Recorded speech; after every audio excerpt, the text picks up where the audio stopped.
Hi everyone, my name is Jocelyn LaValle and I'm a research scientist in the Natural Resource Ecology Lab at CSU.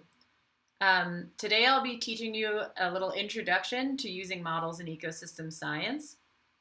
And just a little bit about me, I'm a research scientist, which means that I work primarily on different research projects. I've gotten my doctorate already, I did a postdoc, and now I'm at CSU. I do a lot of grant writing and trying to come up with new ideas for things that we really want to test.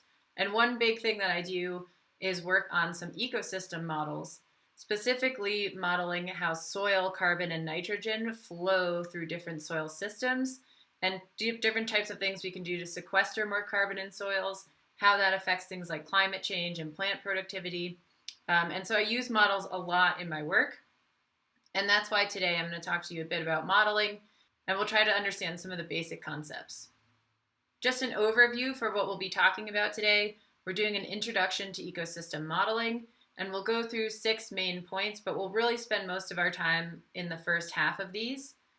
We'll start with what are models, then we'll go into the different components of models, why we use them in ecosystem science, the overall process of modeling and what that looks like, how we evaluate whether our models are really good or not, and then a very basic introduction to different types of models, but that'll be pretty brief. So we'll really spend most of our time learning what models are in general and seeing some examples of how they work. All right, so to start off, what are models? And we'll just do a little thought experiment here. So these are all examples of models that you might find. And the question is, what do these all share? They're actually very different from each other, right? You can just tell looking at them. But what at their core do they all have in common? And that'll help us understand at the very basic element, what is a model?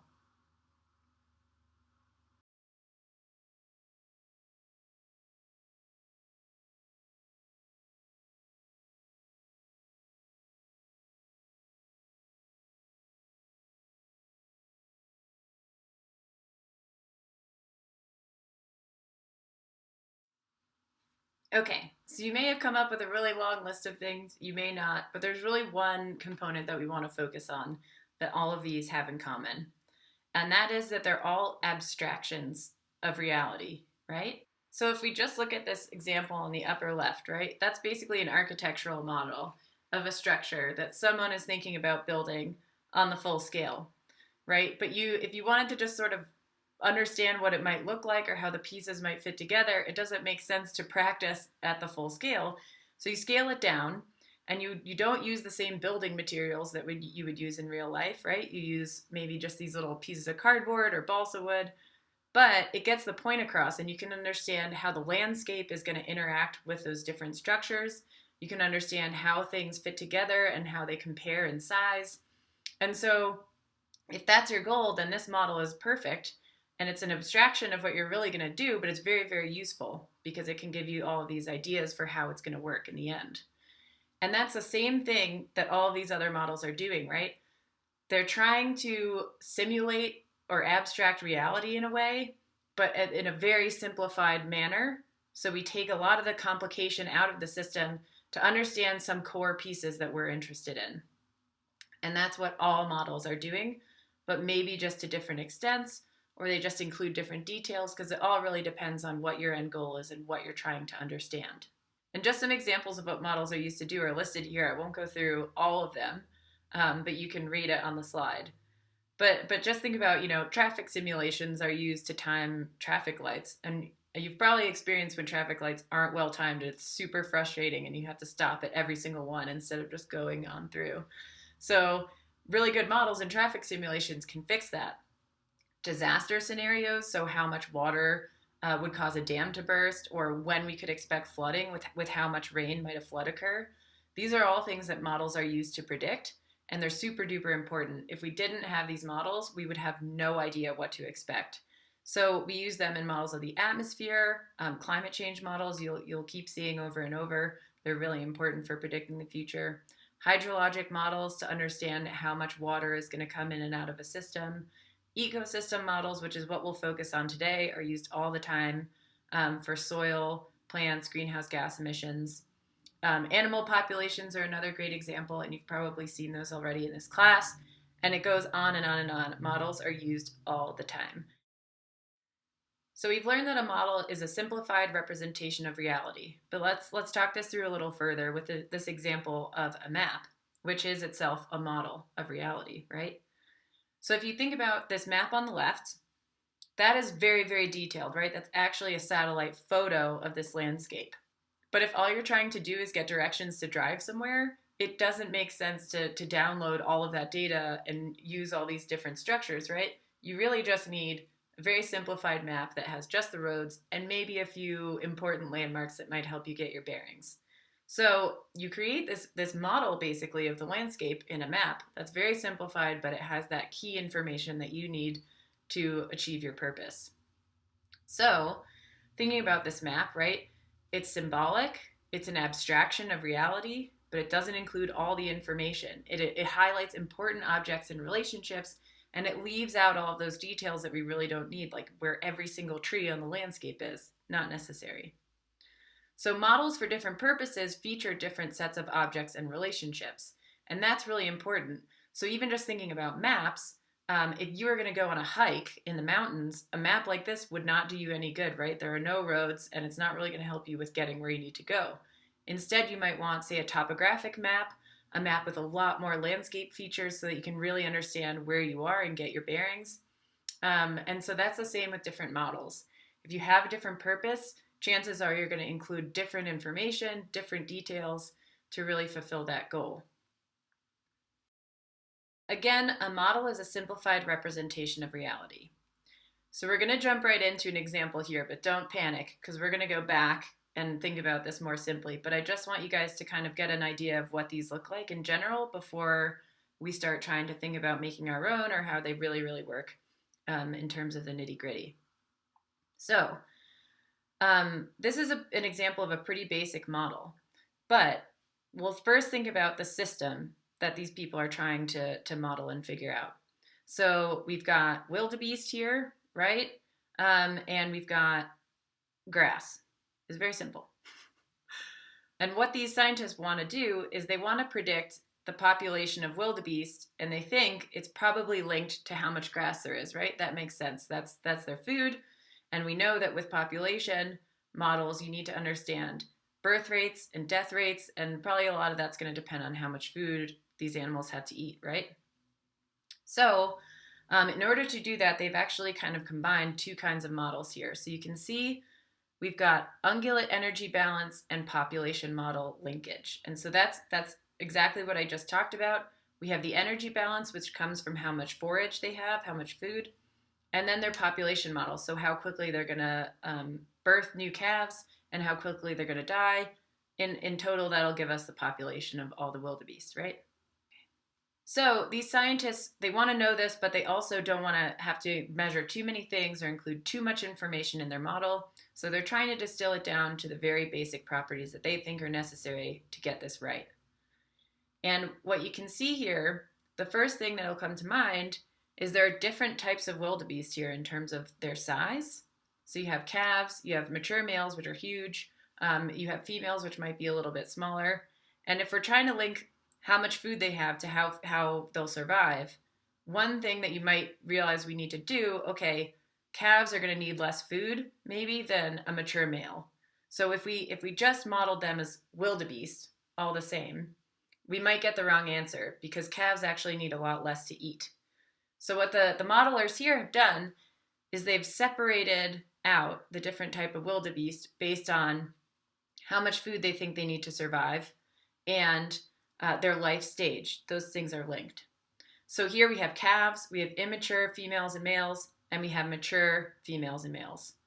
And at each of these stages, either calf or immature or maturity, they have a different mortality rate based on how much food is available.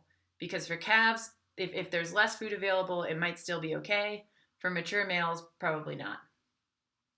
So this is just a very basic example of a model, and just to get an idea for you guys of how they've taken the information from this pretty complex system and distilled it down to just these parts that they think they need to know and measure and quantify to get the right answer of, okay, what's the total population of wildebeest that we can expect? And if models are abstractions, then what we use to represent reality becomes a key question. And we've touched on this already, but we can think about it when we think about maybe what these modelers might be trying to do for their end goal. If they really wanted to just understand how different wildebeest interact with each other, so maybe they're competing with each other, maybe they're helping each other out, and how that might influence the system, they might use an agent-based model, which is sort of an individually based model looking at how different individuals in a system interact and how that gives you sort of an overall picture of the total population. If they're really just interested in population, which these kind of are in this example, they're going to think about the different size classes, right, like we said, and how many of each you have in there, and that's really linked to birth and death rates and growth rates through time.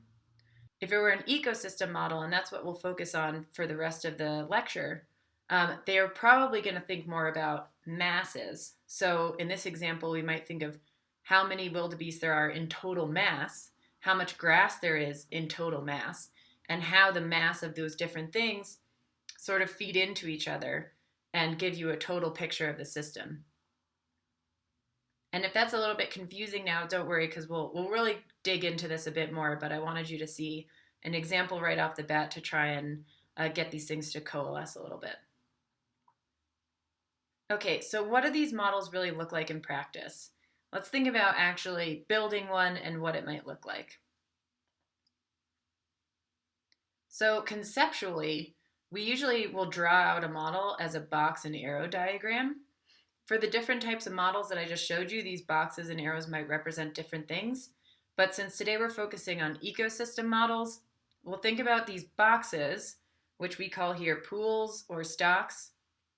We'll think about them as masses of something. So sometimes it's carbon that we follow through the system. So I might think about how much carbon is in my body, how much carbon is in the food I'm eating, and that'll end up being my sort of stock or pool.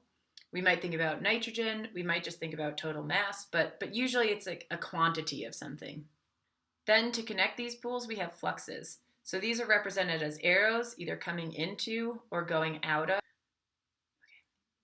So connecting these pools, we have fluxes, and those are represented with arrows, and these represent the movement of things into and out of that pool.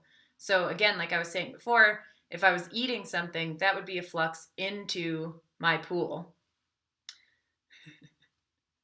I won't talk about the out. Okay.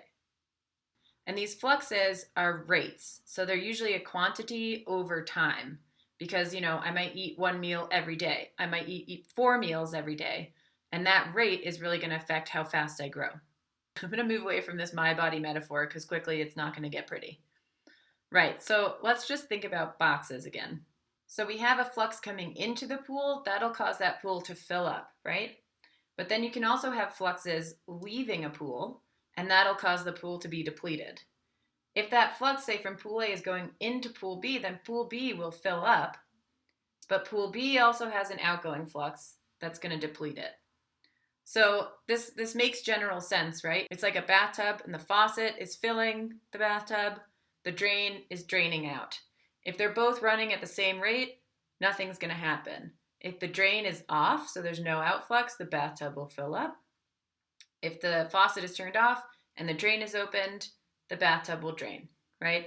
It's the same exact thing with these pools and fluxes here, but it can get a little bit more complicated when you have multiple fluxes going in different directions, coming in and out.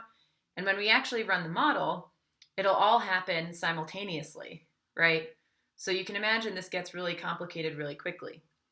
We generally do it just for one time or one time step. So we'll say, okay, over the course of a day, we know the flux in a day is this for each of these different fluxes. And so what'll the two pools be at the end of a day? And so that makes it a little bit easier. You can just get a snapshot and say, okay, pool A is at this level, pool B is at this level at the end of day one, rather than trying to solve it for every single possible time point. Okay, but actually, how do we do that? How do we solve this model, right, to figure out what the levels of pool A and pool B are going to be at the end of a day? So what we do is we take this conceptual diagram and we translate it into a set of mathematical equations. And don't worry, they're not too bad. So for a simple example, we'll just start with flux 1, right? It's going to be a rate of a flow into pool A. And since it's not coming from anything, it's just sort of a flux that we know is happening, like maybe how much rainfall there is in a day. We're just going to get one rate and that's it. And that rate is represented by x sub t. So that's the rate per time. It gets a little bit more complicated with these other fluxes because they're coming from a pool. And so their rate, in this case, might depend on how much material we have in that pool that it's coming from. So let's look at flux 2 here. Flux 2 is coming from pool A, going into we don't know where, so we don't really care about where it's going to end up, but we want to know what rate that flux is. And the rate is going to be K2, which is some parameter that we figure out, times A at a given time. So let's say at day 0, pool A has nothing in it. So flux 2 is going to be equal to 0, because that's that AT, times our parameter. And so actually it's going to be 0. On day 0, there will be nothing coming out of pool A. But let's say on day 1, pool A is full. And let's say in this example, full is 100. So AT is going to be 100 for day 1. And if K2 is 0.5, that means half of whatever's in pool A is going to leave in flux 2 every day. And so in this example, flux 2 is going to equal 0.5 times 100. So that flux is 50 per day. We can do this for all the fluxes. It's the same process. And usually these parameters, these K2, K3, K4, you can think of it sort of as the proportion of whatever pool the flux is coming from per day. So for K3, it might be 0.2, and that means 20% of whatever's in pool A is going to leave through that flux each day.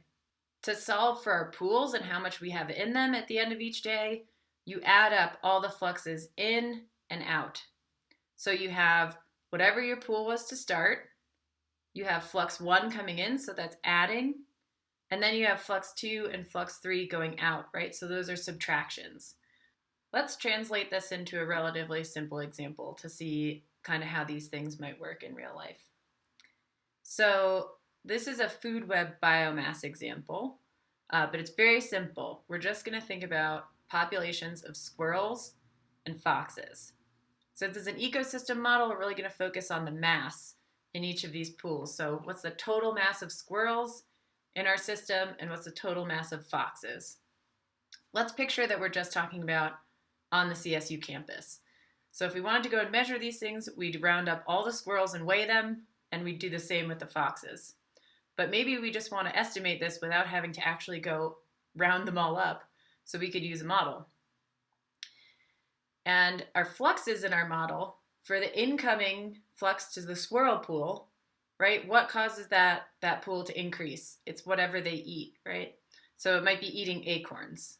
That's what's going to cause the squirrel mass to increase. But squirrels are also going to lose mass whenever they poo.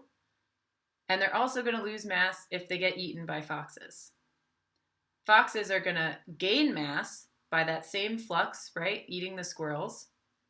And they're going to lose mass when they poo. So if we can figure out these rates for these different fluxes and where we started at, in terms of mass of squirrels and foxes, then we could solve this for some time in the future. And so if you think about squirrel poo, which is a bit gross, but sorry, think about it anyway. We're going to need to know the total mass of squirrels, right? Because you're not going to have the same amount of poo every day for one squirrel as you would for 1,000 squirrels. So that K2 parameter tells us that because we know the amount of poo is proportional to how many squirrels we have and how much mass they have. So if you have 100 pounds of squirrels, maybe 10% of that mass is lost each day through poo. So our K2 constant would be 0.1, or 10% of the squirrel mass coming out of the squirrels each day. The same goes for this flux into foxes.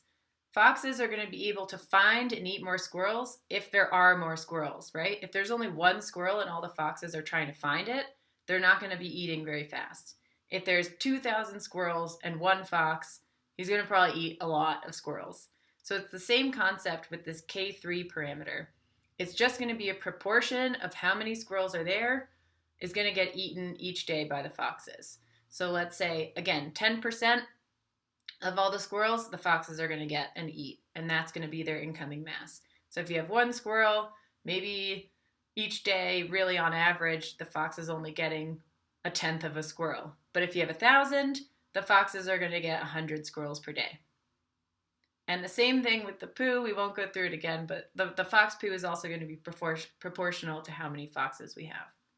So if you know a bit about population density and how that affects different rates of predation and things like that, you might think, this is way oversimplified and not going to be correct. But this is a great example of how we often have to really simplify things down in order to model something because things are just too hard to measure, or maybe we think that information actually doesn't matter. So just bear with me and ignore all of that extra complication for now, and we'll do this simple model just to understand how it works. Okay, so let's try to solve this example for one day of this model running. What are our squirrel and fox pools going to look like? So in order to solve this, we need to know a few things, right? So we need to know our flux 1, 2, 3, 4, and the starting point of each of our pools. So we'll start with this flux 1, and let's pretend, say there's 10 kilograms of acorns on campus that are available each day, and the squirrels are going to eat them no matter what. So this flux is just that 10 kilograms a day, and it doesn't change.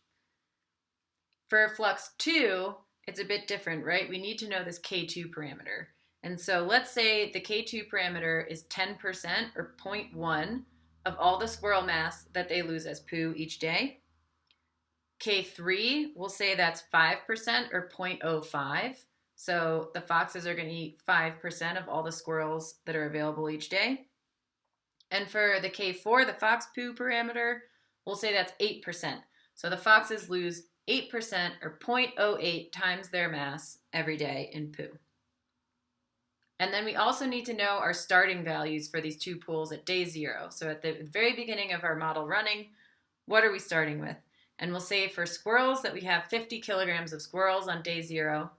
And for foxes, we have 10 kilograms of foxes at day 0. So now you have all the information that you need to solve this. So I want you to give it a try. Take some time to just work it out and solve each of these equations in turn and see what you get for your answers for the squirrels and foxes after one day. So that's the AT plus 1 is squirrels and BT plus 1 is foxes. And we'll see if we come out with the right answer.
Okay, so let's just walk through solving these equations and see if we got the same answers.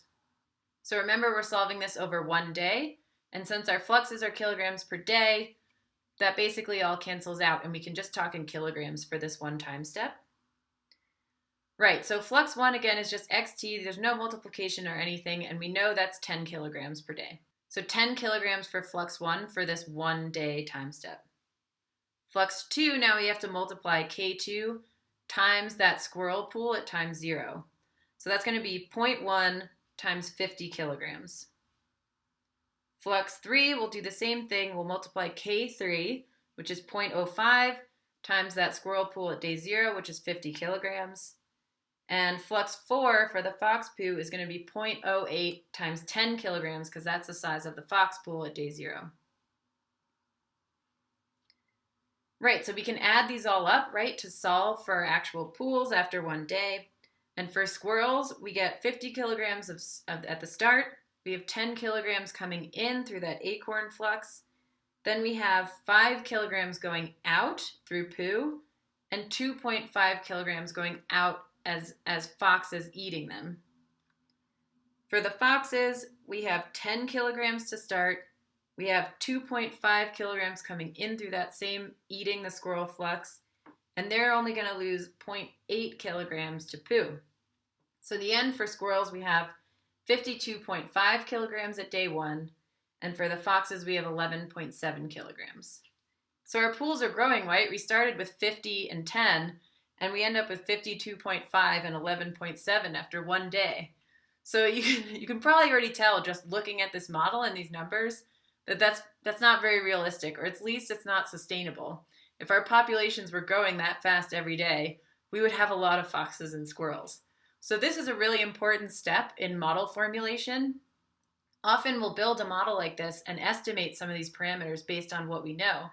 And then when we solve it and say, oh my gosh, that's really not realistic, that can't be right, that's a really good reason to go back and think about our parameters. So for us in this example, we might say, all right, maybe squirrels aren't eating that many acorns. Maybe that's really not possible. Maybe that flux of 10 kilograms per day needs to be a little bit lower. And maybe we'd go and try and actually measure it to get a better idea. Same thing, we might say, actually, maybe foxes do poo a bit more than we thought. Maybe they're not so efficient. And hopefully we won't measure that, but a lot of people do have to measure those kinds of things.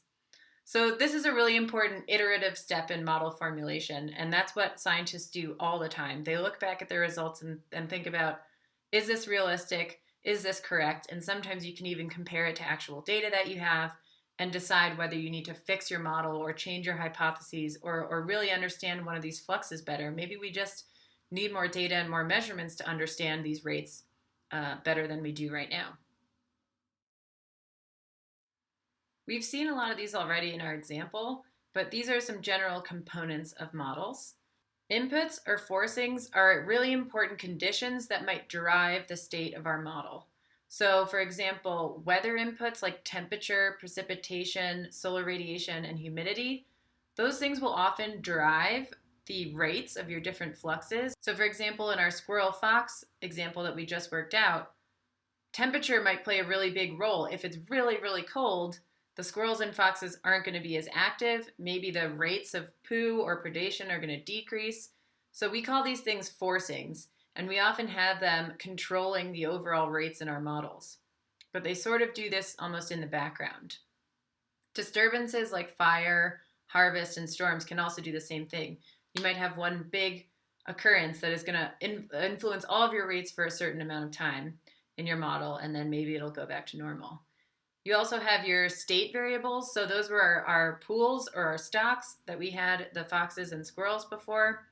These are what are going to change over the course of a simulation, but you need to know your initial conditions, which we did, right? We started with a certain number of squirrels and foxes. These are things in real models, often like plant biomass, soil carbon, maybe the amount of water in the soil or total population of an animal. And these are usually the things we're really interested in tracking through time. You also have your parameters, right? Sometimes these are called coefficients, but these are what we had with our K2, K3, K4. They tend to be constant during the course of a simulation and don't change over time. But parameters may change between locations. So maybe if we had modeled not on campus, but in my backyard, maybe foxes eat a lot more squirrels there, so that K parameter in my yard might be different from what it is at CSU. So these, in real models, these tend to be things like decay rates, intrinsic growth rates, or carrying capacity. So those are pretty constant over time. And other things might influence, say, a flux, but that actual carrying capacity shouldn't change. Then you have rules of change, And these are equations that determine how the state variables change over time in relation to the current values of the state variables, forcings, and parameters. So those are the equations that we solved in our example. And in a lot of models, they'll be way more complicated than that, but the basic concepts are the same there. Another important component of a lot of models is what's called a feedback. And you've probably heard before of a positive or a negative feedback. So we can program these into our models to really understand how they affect fluxes or rates or our pools through time. And so an example of a positive feedback here on the left is where evaporation might actually lead to more evaporation. This could happen here. We have water in the atmosphere increases the greenhouse effect, which actually increases the temperature in the atmosphere, and that again increases evaporation. So you have this positive feedback loop that you can actually mathematically solve. A negative feedback would be the opposite, right? Where evaporation led to less evaporation. So in this example on the right, we have water in the atmosphere actually increasing cloud cover, which increases albedo, or the reflection of sunlight back into space, and that's going to decrease evaporation. So both of these things might actually happen at the same time, and often we'll have to program both of these feedbacks into a model, but depending on the rates of each of these processes, they can kind of compete with each other, and one might win out or they might cancel each other out completely. And it can get a bit complicated, but again, that's why we have computers that solve all of these equations for us and are really, really handy. Moving on now to why we use models in ecosystem science, and we'll go through a bunch of examples of really how these things are actually utilized and why they're so handy. So models aid in understanding and communicating ecological principles. Even in the example we just had with foxes and squirrels, it's really useful to think about, okay, what fluxes actually do come into these pools? Where are squirrels getting their mass? And how might that mass be affected by either the population of squirrels, maybe it's the population of trees? And in quantifying these things, you really have to think about your system. So when we develop our models, we explicitly formulate and organize our ideas. An analogy is like when you write a really well-organized research paper, your first go at it is going to be a mess generally, but in writing it, you can actually formulate your ideas, think about them more clearly, and hopefully whittle them down to really those essential parts that get your message across. And it's the same thing when we develop a model. It's usually a mess at first, but eventually we sort of organize it and figure out what really needs to be there, and we get it done. Another thing that they're used for is a simplified representation of more complex phenomena and processes, which really is at its core what a model is, right? But in doing this, it helps us determine the level of detail necessary to understand the process we're studying. And that in itself is a really important question that we need to answer and figure out. So, like we talked about with a map, we know we need the roads there if we need directions, right? But do we really need landmarks? Do we need to put a lake on the map? Will that help people, or is it just a waste of information? And in thinking through that, we really have to solve this problem of, okay, what basic level of information do we need in order to achieve this goal? And that's a really important way to understand your system better. Another point is that models can simulate processes that are difficult or impossible to measure in time or space. And this is a bit of a catch-22 because in order to model it, we really need to understand it. And to understand it, we often need to measure it. But sometimes we just know we can't measure it. For example, some of the things in space and the universe are not measurable. But we have physics models, right, that have very basic equations, and we know how mass and relativity work, and so we can understand space through these very general models and understand things that we could never measure in real life. We do this in ecology too. There are certain things that we really can't measure. Like if we think about our wildebeest example, we're probably never ever going to be able to measure every single time all of those wildebeest poo, right?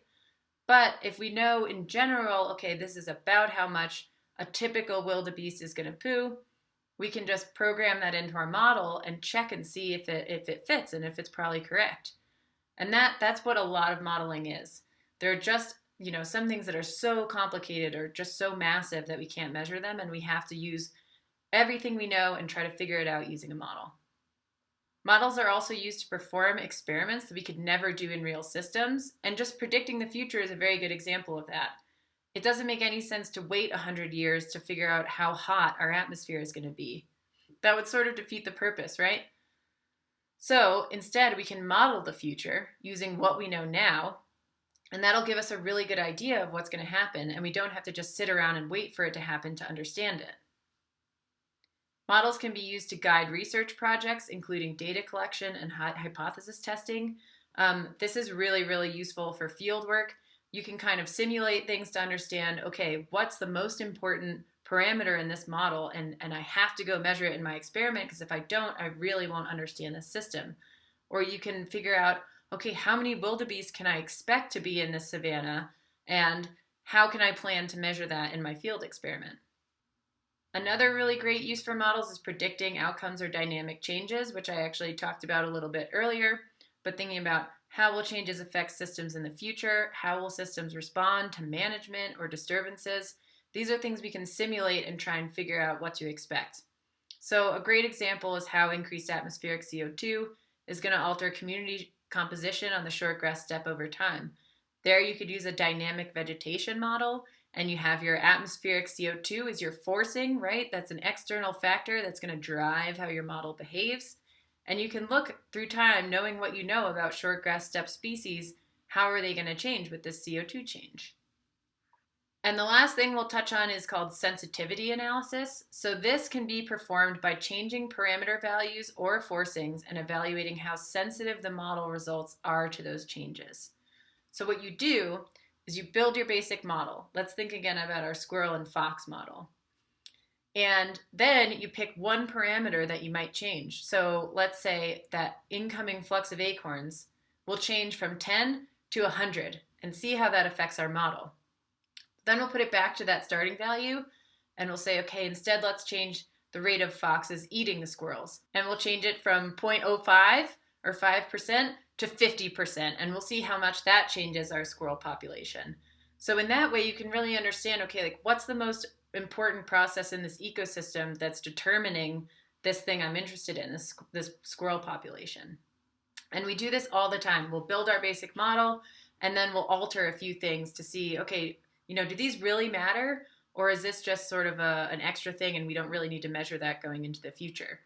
This example here, we've got texture class of a soil on the x-axis, and we have soil C emissions factor. So that's a basic way of measuring how much CO2 is coming out of the soil. And they've done different tillage practices here. So they've either ripped up the soil more or less and seen, okay, how much CO2 does that cause to come out of the soil? And the real question is, does the texture of the soil, how much silt or clay or sand is in there, does that affect that rate? And obviously it does. As you go from the left in these sandy soils all the way to the really clay, sticky soils on the right, you see a lot less CO2 coming off. And figuring that out is really important. That means, okay, going forward, we always need to make sure we measure the texture of the soil if we want to understand this relationship. And so that's just one example of sensitivity analysis, but it's used all the time in lots and lots of different models to understand how they work. We'll move on now to the process of modeling, but we've seen most of these steps in our examples. So this is just to formally put it in writing so that you can see it spelled out here. So we start with the conceptualization. We define the model's purpose, and we think about sort of boundary conditions and those state variables or pools that we're really interested in how they change through time, as well as all the flows between those pools and the key parameters and variables that are going to influence those flows. So that in that way, you have to just think about how our system works very broadly, and usually that starts with a conceptual drawing that we had with the boxes and arrows, and kind of sketching it all out and thinking about what influences each of those things. The formulation step comes next, and that's where we take this sort of conceptual model that we've figured out and we actually convert it into code and estimate our parameter values and kind of get it all working mathematically. Then we take that model that we've just made and we go through what we call calibration.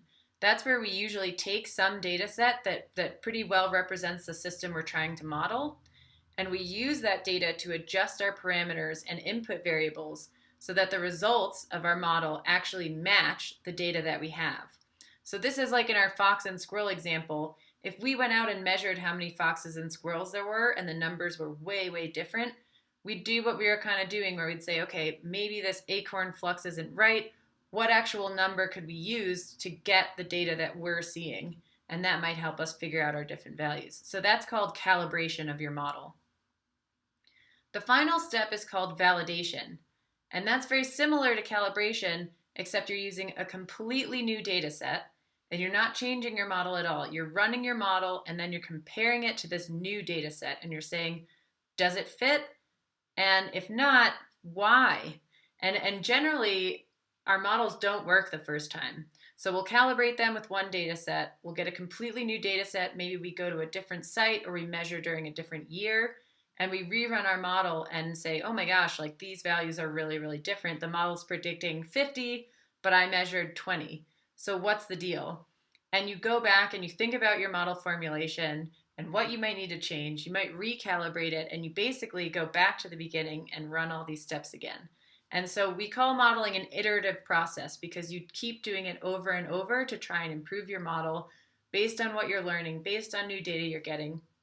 And a model is almost never complete because it can always be improved in this way. The next topic is evaluating models. And when we do that, there's really three basic things that we want to evaluate our models on. I would say the most important is accuracy. We really need to know if the model fits our data and can correctly predict it into the future if that's what we're trying to use it for. And a model is considered inappropriate if it can't fit or explain the data. Then we just know that the model's not very good for the purpose that we're using it, right? And in that case, you wouldn't use that model. You'd try to improve it and try to fix all the errors that are in it that are causing it to not fit the data.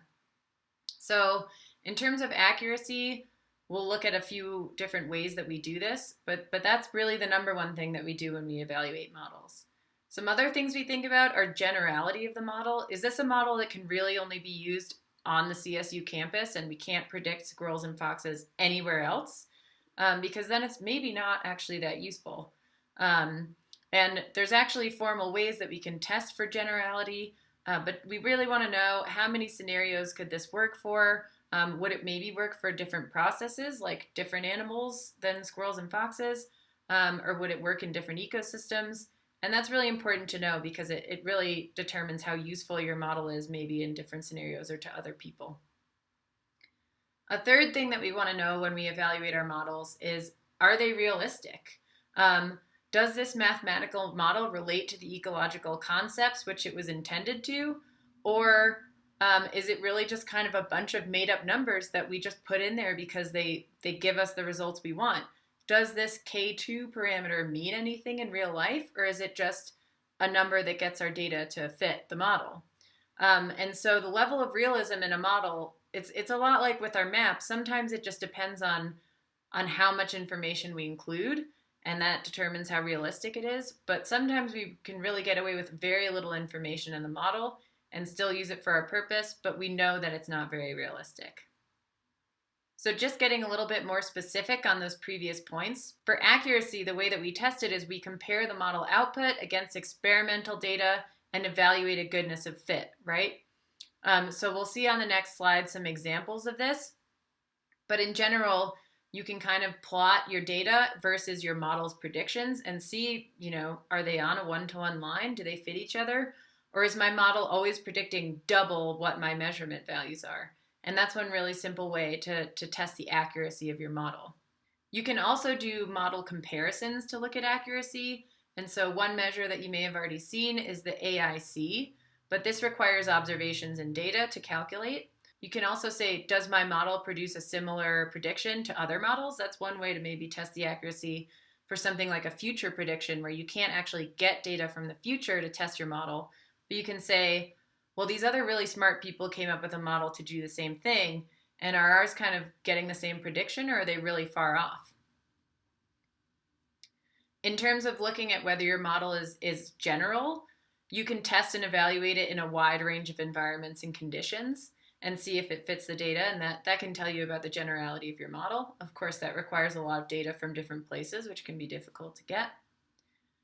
And then for realism, again, it's not much of a test or a formal test, but it's really just understanding your system and what you've put in your model. And you can ask yourself, well, are these based on, hypotheses and physical processes? Or am I just sort of estimating this out of the blue to get it to fit my data, and is it not very realistic?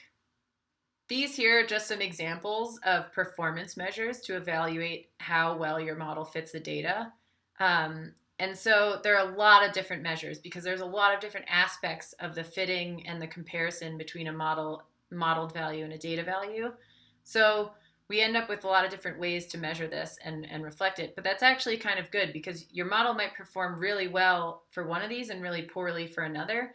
And that in itself can tell you why it's accurate or not and how you might improve your model.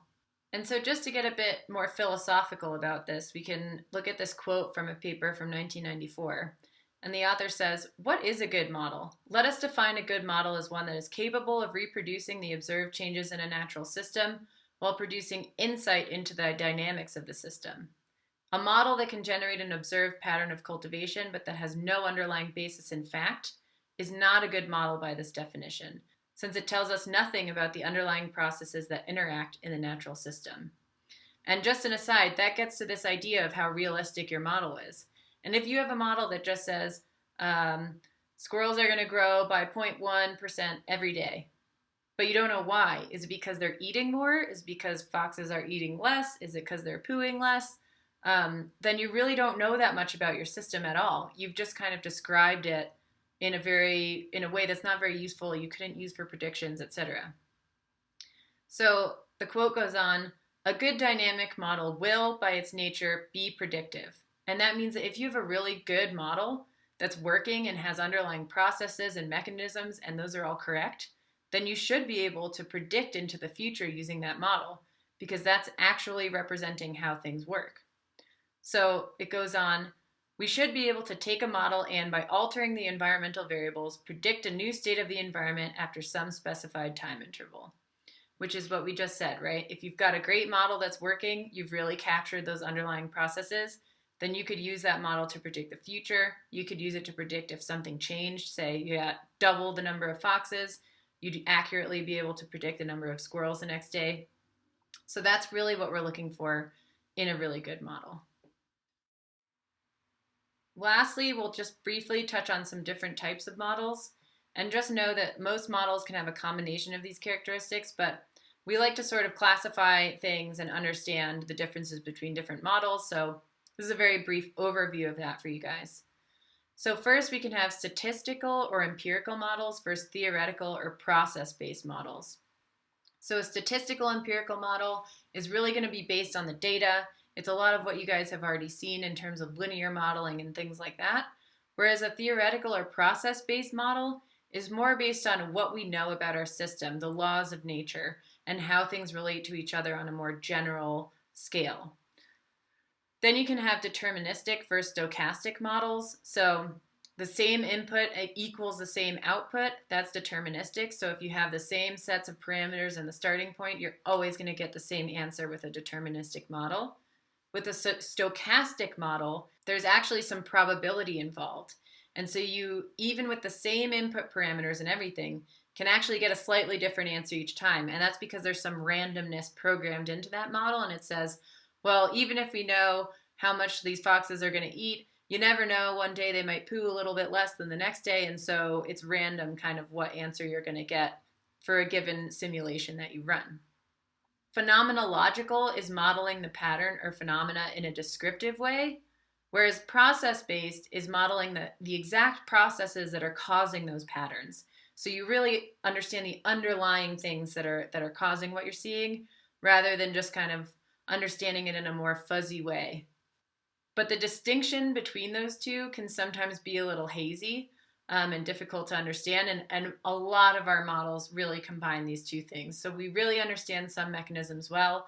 Other things in our system we know are pretty easy to sort of estimate based on some other phenomenon, and we'll go with that if we have to. So just an example for that last one, phenomenological versus process-based.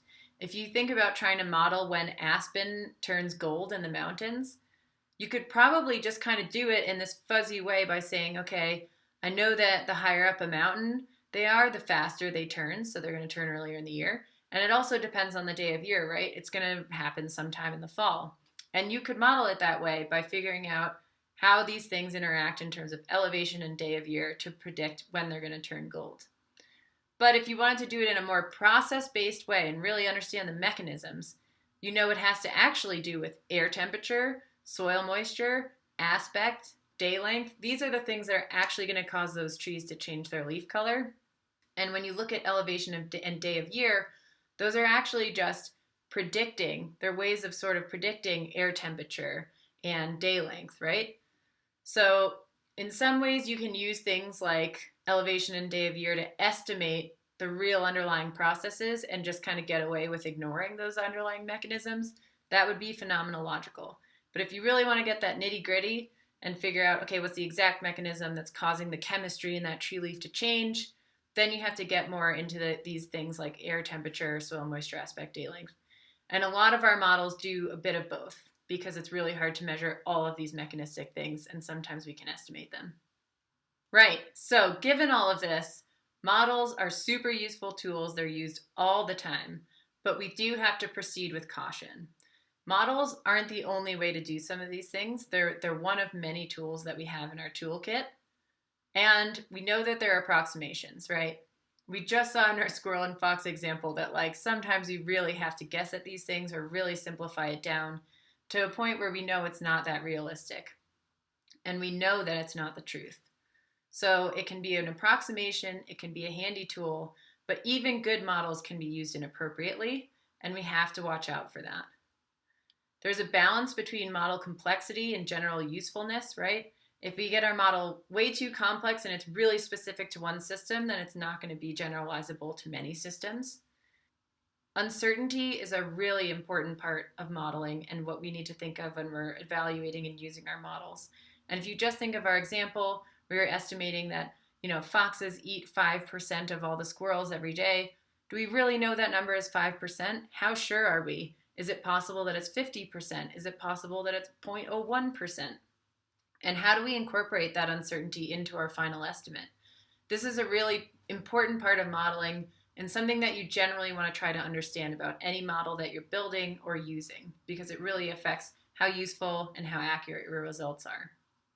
And we always want to be a bit skeptical of model predictions, which really gets at what we were just talking about with uncertainty, but also how realistic our model is, how many mechanisms we actually have in there, how sure we are of our hypothesized flux rates and how everything relates to each other. We need to know that models are not perfect. There are human-made abstractions of reality, and in doing that, we may make mistakes, we may have assumptions that we haven't tested. So we always need to be a bit skeptical of model predictions, but know that they can be really useful tools if we proceed with caution. All right, so that's it for our introduction to ecosystem modeling for today. I really hope you enjoyed it and learned a bit about what models are. But if you're really curious, where's my book? This book is really handy, and it's actually, the first chapter of it is what I assigned as your general reading, but it's got a lot more stuff in it, and it really goes through in detail all the things we talked about today. And so if ecosystem modeling is something you're interested in or you think you might want to work on at some point, either during your undergrad or later, I'd really recommend checking that book out, and it's available for free from the CSU library. And if you have any questions, you can feel free to contact me or contact your professor, Amanda, and she'll get in touch with me. Thanks. Bye.